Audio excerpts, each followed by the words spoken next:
እነዚህ ጀግኖች ግን ከሞላ ጎደል የምናውቃቸው አቶ ተክሌ ደመቀ ስማቸውን በመጥራት አንዳንድ ነገር ደግሞ በማለት ያስተዋውቀናል። እያንዳንዱ ጀግና ሲጠራ በእውነት ጭብጨባ ማድረግ አለበት። ቢያንስ እንደምን ዋላችሁ። እንኳን ሁላችንንም ለ121ኛው የአድዋ በዓል ይሄንን ቀን እንዴት እንደምናየው አላውቅም። እኔ ይሄንን ቀን የማየው ዛሬ የኛ ማንነት ኢትዮጵያዊነት በዓለምም ዘንድ ሆነ በሄድንበት ቦታ አንገታችንን ቀና እንድናደርግ ያደረጉ ጀግኖች ሰማዕታት ኢትዮጵያውያን የወደቁበት አስቡት።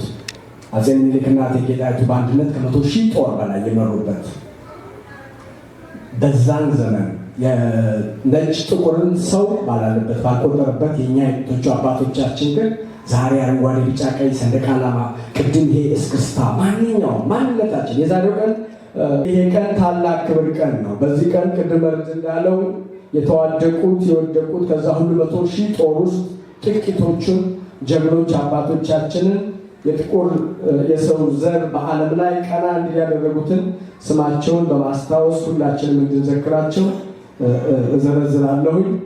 የኢትዮጵያ ትልልቅ ሰዎች በተናጠልም ሆነ በአንድነት ለሀገራቸው ክቡር ስራ ሰርተው ያለፉ፣ አንደኛ በማንኛውም ዘመን የሀገራቸውን ዳር ድንበር ያስከበሩ መሪዎችና አርበኞች፣ ሁለተኛ ከተጀመረበት አንስቶ ሀገራቸውን አስከብረውና አንድነቷን ለጠበቁ መለዮ ለባሾች፣ ሶስተኛ ለሀገርና ለወገን ሲሉ ሕይወታቸውን ላጡና ምንም በማያውቁት ነገር ሕይወታቸውን ለተነጠቁ ሰማዕታት፣ አራተኛ ከዚህ ቀጥሎ እነዚህን ጀግኖች አባቶቻችንን ታሪክ የዘገባቸውን በወቅቱ ስማቸው የተዘከረውን እገልጻለሁ። ራስ ሙሉጌታ የአድዋና የማይጨው ጀግና፣ አምስተኛ ደጃዝማች ባልቻ አባነፍሰው የአድዋና የማይጨው ጀግና፣ ፊታውራሪ አለማየሁ ጎሹ፣ ሰባተኛ ራስ ምሩ ኃይለ ሥላሴ፣ ስምንተኛ ራስ ደስታ ዳምጠው፣ ዘጠነኛ ደጃዝማች መኮንን ደምሰው፣ አስረኛ ደጃዝማች አፈወርቅ ወልደ ሰማያት፣ 11ኛ የዓለምወርቅ በየነ የጥቁር አንበሳ ሰራዊት መሪ የነበሩ፣ 12ኛ ደጃዝማች ፍቅረ ማርያም አባተጫን ማነው የተባሉ ስማቸው የሚጠራው ጀግና ናቸው ማለት። ከዚህ ቀጥሎ የማነባቸው የካቲት 12 ቅድም አቶ መርጥ እንደገለጸው 1929 ብዙ ኢትዮጵያውያን በአንድ ቀን ከ30,000 በላይ የሚሆን የአዲስ አበባ ነዋሪ ደሙ እንደ ጎርፍ በተቀደደበት ዕለት እነዛን የጣሊያን ምን እንበላቸው ነፍጠኞች ያን ህዝብ ለመግደል የመጡትን ያን መጣ ያደረጉትን ወይም ቦምቡን የወረወሩት ቦምቡን ያቀነባበሩትን እነማን እንደሆኑ ምናልባት ታሪክ እንዲታወስ ደጃዝማች ለጥበሉ ገብሬ እኚህ ዋናው አቀነባባሪና የዛለት ሂደቱ እንዲከናወን ያደረጉ፣ ከእሳቸው ጋር በሻውረን ሀብተወልድ ማስተር ማይንዱ የነበሩ ስምዖን አደፍርስ ታክሲ ሾፌሩ በገንዘብ በምን እነዚህን ቦምቡን የወረወሩትን እነዚህ ሰዎች ይረዳ የነበረው ታማኝ አብርሃም ደቦች፣ ሞገስ አስግዶም፣ ቦምቡን የወረወሩና ቦምቡ ሳይገለው የከሸፈው ለዚህ ደግሞ ያማማሏቸው በእውነት እንዳይከዳዱ ያችን ዕለት በስነ ስርዓት በኢትዮጵያ ጨዋነት እንዲወጡት ያደረጓቸው ሻለቃ በልሁ፣ ሌላው አባ ክንፈ ሚካኤል እነዚህ የካቲት 1929 ታሪክ የሰሩ አባቶቻችን ናቸው። 14ኛ ደጃዝማች ኃይሉ ከበደ፣ 15ኛ ደጃዝማች ኃይለ ማርያም ማሞ፣ 16ኛ ደጃዝማች በላይ ዘለቀ፣ 17ኛ ራስ አበባ አረጋይ የታወቀ አርበኞቹ መሪ፣ 18ኛ ራስ ውብነህ ተሰማ፣ 19ኛ ደጃዝማች ታከል ወልደ ሐዋርያት፣ 20ኛ ደጃዝማች ገረሱ ዱኪ፣ 21ኛ ደጃዝማች ነጋሽ ወርቅነህ፣ 22ኛ ደጃዝማች በቀለ ወያ፣ 23ኛ ደጃዝማች አባይ ካህላይ 24ኛ ሸዋረገድ ገሉ። እነዚህ ደግሞ ሴቶች እህቶቻችን የዛን ጊዜ ገድል የፈጸሙ አርበኞች እናቶቻችን ናቸው። ወይዘሮ ሸዋረገድ ገድሌ፣ ወይዘሮ ከበደች ስዩም፣ ወይዘሮ ዘውዲቱ ግዛው፣ ወይዘሮ ከበቡሽ የአባቷ ስም አልታወቀም የዋኘው እናት እየተባለች የምትጠራው ጀግናዋ እናት፣ ወይዘሮ ላቀች ደምሰው።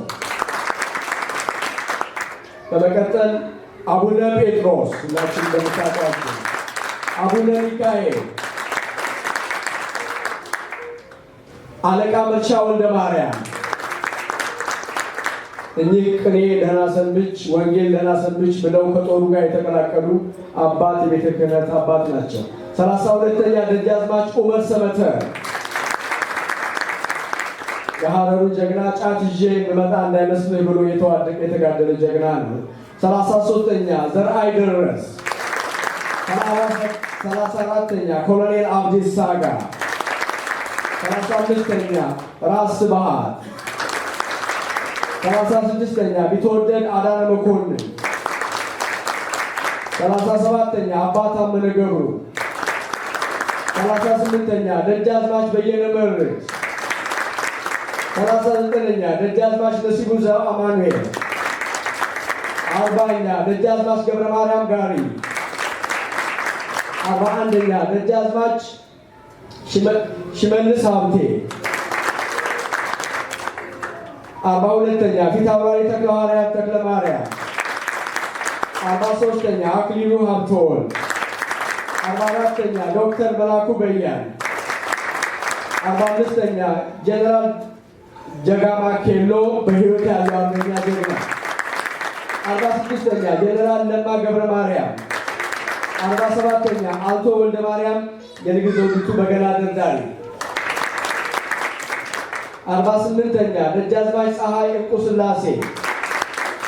እኒህ አባት በዛ ዘመን አባታቸውን 7 ወንድሞቻቸውን ቀብረው ወደ ትግል ሄደው ለዛሬ ለእኛ ማንነትና ምንነት ራሳቸውን የሰው አባት ናቸው። 49ኛ እነዚህ ደግሞ የውጭ ሀገር ዜጎች ናቸው። ለኢትዮጵያ ካላቸው ፍቅር ጣሊያንን ከኛ ሰዎች ጋር አብረው ለመዋጋት መስዋዕትነት የከፈሉ ካፕቴን ክሎሼት ከፈረንሳይ፣ ኢንጂነር ፓርላ ከቼኮስሎቫኪያ፣ ኮሎኔል ደባዩ ከኩባ። ይሄ የቀይ አንበሳ የሚል መጽሐፍ ያን ታሪክ ሁላችሁ የምታነቡት ስለኛ ስለ ኢትዮጵያውያን የዛን ጊዜ ተጋድሎ ትልቅ ፍንጭና ምንነት ያስረዳል። ሌላው እንግዲህ ለዛሬ አሁንም ለቅድሙ ለኢትዮጵያውያን አንገት ቀና ብሎ ለመሄድ ለታሪካችን ለማንነታችን መረጋገጥ ከውጭ ሀገር ትምህርታቸውን ትተው ወደ ሀገራቸው ተመልሰው መስዋዕትነት ለከፈሉ ሁሉ በዛሬው ዕለት እንደዚሁ ያው ብዙ ስም የለንም መታሰቢያ ይሁንላቸው እንላለን። እንግዲህ ምንም እንደሚቻል የዛን ጊዜ በዛ ዘመን በዛ ድቅድቅ ጨለማ ጊዜ የኛ አባቶች ኢትዮጵያውያን ሁሉ ነገር እንደሚቻል አስችለውናል። የዛሬዎቹ ልጆች የዛ ደም ሀረግ ያለብን ኢትዮጵያውያን ለምንም ነገር አንገታችንን ቀና አድርገን የማይቻል ነገር የለም ብለን በማንኛውም መልኩ አለብን። በድጋሚ እንኳን ለ121ኛው የአድዋ ድል አደረሰን እላለሁ።